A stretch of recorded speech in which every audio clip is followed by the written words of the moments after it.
Hey guys, it's Libby, and I don't know about you, but sometimes my emotions tend to kind of spiral out of control. I can get lost in my emotions and just feel really stuck and like helpless kind of. So I thought that I would put together a video on some tips that I have to help get you out of those moments. So when you feel lost in your emotions, when you feel like you're spiraling out of control, maybe some of these tips could help you. So let's get started.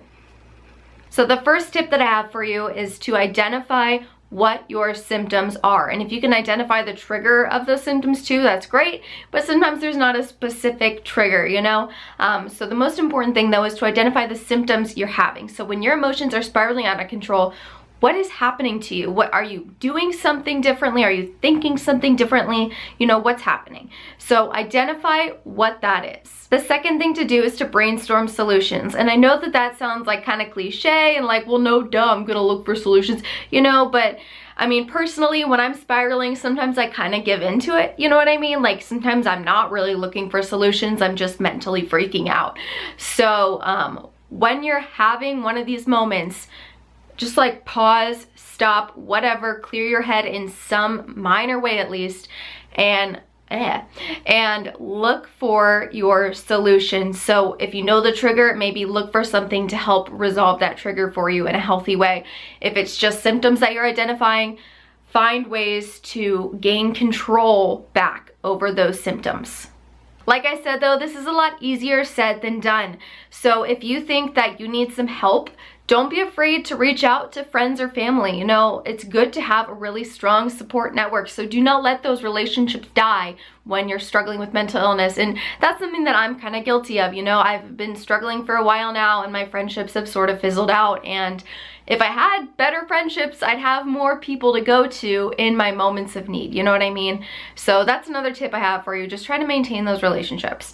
However, if your friend or family is not a good option for you to go to, do not be afraid to seek professional help. I am literally going to school to become a professional therapist one day, so I clearly am a big believer in therapy. So if you're worried about the expense of therapy, I know that is a completely valid concern, but you can sometimes find therapists who work on a sliding scale. So a sliding scale basically means that the therapist will kind of meet you where you are pay-wise, to kind of find like a compromise that works for you. So if you go on psychologytoday.com and you're looking for a therapist there, you can filter by people who accept a sliding scale. A subtype of therapy that I think is super awesome is online therapy. So if you're interested in trying online therapy, I totally recommend betterhelp.com. I will link them down below in the description. I think I might have a code for like a discount, you know, so I will link that down below for you to check out if you're interested in trying online therapy. BetterHelp is a great website to do so. The next professional I want to mention to you is a psychiatrist. So if you're constantly having these issues of spiraling out of control with your emotions, there's a chance that a psychiatric medication might help you. Something like a mood stabilizer might help you, or an antipsychotic, or just an antidepressant or an anti-anxiety medication, or something that does a combination of those things. That might really help you. And speaking from personal experience, I didn't want to use any psychiatric medication for a long time. I would say like I was suffering with mental illness for over 5 years before I finally decided, okay, fine, I will try it. And I am so glad I did, because it has helped me so much in so many ways. And not to say that you'll necessarily get the same effect that I had, but it's something to definitely consider if you're constantly experiencing tumultuous emotional experiences. Something I want to mention before moving on past getting support from people is that you should not be afraid to set boundaries. But moving on, another tip I have for helping get through these spiraling emotional type situations is to avoid numbing techniques. Oversleeping, overeating, watching Netflix for 14 hours, harming yourself, whatever it might be, try to avoid those things, because yes, if you numb yourself in the moment, you might feel a little better, but you're not actually getting through the emotion. So it's just gonna come back up again and again and again until you actually handle it. So I know sometimes in the moment, you know, numbing techniques are all you can handle, and I totally get that. I'm not saying that you can never do it or something, but when you have it in you to try to push against those things, I highly recommend doing so. Another tip I have for you is that when you're experiencing a bunch of these emotions, talking might not be an option for you at that moment. So try to find another way to express your emotions. Writing or journaling or drawing, other art or singing or playing an instrument, whatever it might be. I think that art is a really great outlet to get things out of you in a way that isn't always super, you know, like spilling your emotions if that's something you're not comfortable with or that you just don't want to do at that moment. Art therapy is a thing, and given that it's a thing, it means that it works for some people, so give it a shot. The next tip I have for you is to regularly practice self-care. In the reminders app on my phone, I have like self-care tasks that I do every day, from like painting my nails to doing a hair treatment to a face mask, whatever it might be, just to kind of help me keep up on taking care of myself and kind of get in that habit of taking care of myself. And the reason I think that's so important is because when I'm super depressed, I don't want to take care of myself. So if I've been in a routine of taking care of myself, it's a lot easier for me to just continue doing that rather than to try to do it when it's not really routine and I feel like crap, you know what I mean? So kind of setting that routine for myself helps me feel a lot better emotionally. In that same vein, I do my best to try to stay active, and that's my next tip for you.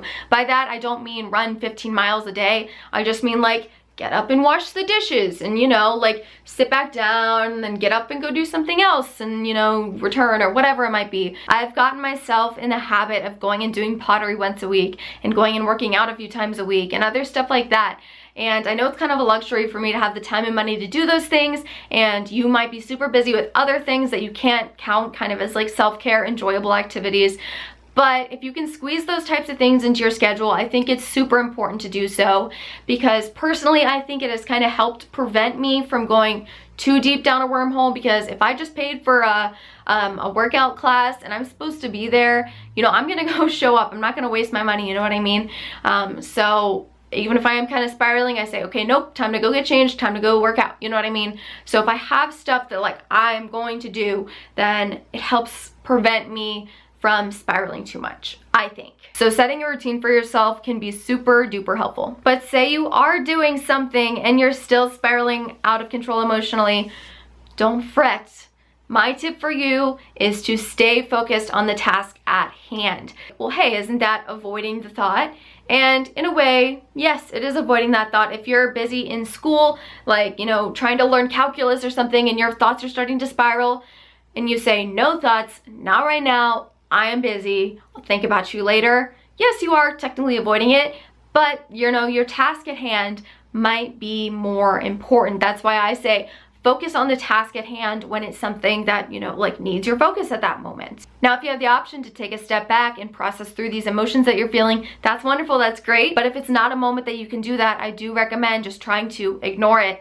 And that might sound a little weird and counterproductive and unhealthy, but I recommend ignoring it for that moment, because it's not always an option to stop and think about your emotions. So ignore it, push it away, and deal with it later. Now, another tip that I have is kind of a cliche, and so I'm just gonna say it real quick and get past it. So when you're kind of going through this cycle of emotional blah in your head, then I recommend to try to like list the little wins or big wins that you have in your life, the good things, you know, focus on the positive, that stuff. I'm not saying it'll necessarily work for you, but it works for some people. I know it's cliche, that's why I'm just trying to get through it. But focus on the positive, because it might actually help you, so just give it a try. Something I kind of talked about earlier was finding the root of the problem. I just want to reiterate that again, that if you can like try to figure out what caused you to spiral, that might be really helpful for you to think through and find coping skills for, and, you know, process, so that maybe it doesn't happen again or as often. My next tip for you is a little cringy, right? It's to love yourself and be compassionate towards yourself the way you would be to somebody else. Imagine that your best friend is, you know, down this wormhole themselves, and they're just thinking all this awful, negative, crappy stuff, and how would you like react to them? Would you say, oh my gosh, they're dumb, whatever, you know, like, would you act towards them in that way? I don't think so. So treat yourself the way you would treat your best friend if they were going through the same thing, because you are your best friend. You are, okay? You're stuck with you. You better get used to it and become your own best friend. So treat yourself with the love you deserve. And the last tip that I have for you is remember that you do not have to just suck it up. Some people might say, hey, you're dealing with blah, blah, blah, whatever, suck it up. No, no. Your feelings are valid. They will always be valid until the day you die.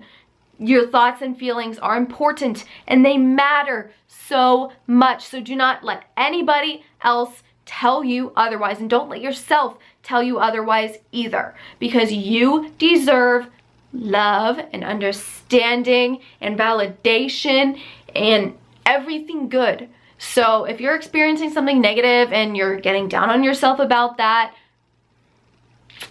no. The answer is no. No. You are wonderful and you deserve all the compassion in the world. And your feelings are valid, like I said, and yeah.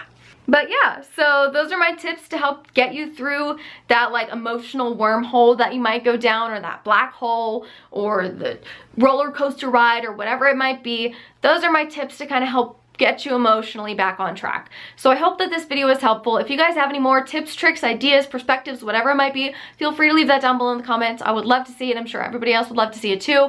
So feel free to do that. But other than that, thank you guys so much for watching. I hope you had a great Thanksgiving yesterday. If you celebrate Thanksgiving, Christopher Columbus sucked, whatever. Yeah, so have a wonderful, wonderful rest of your day. Bye guys.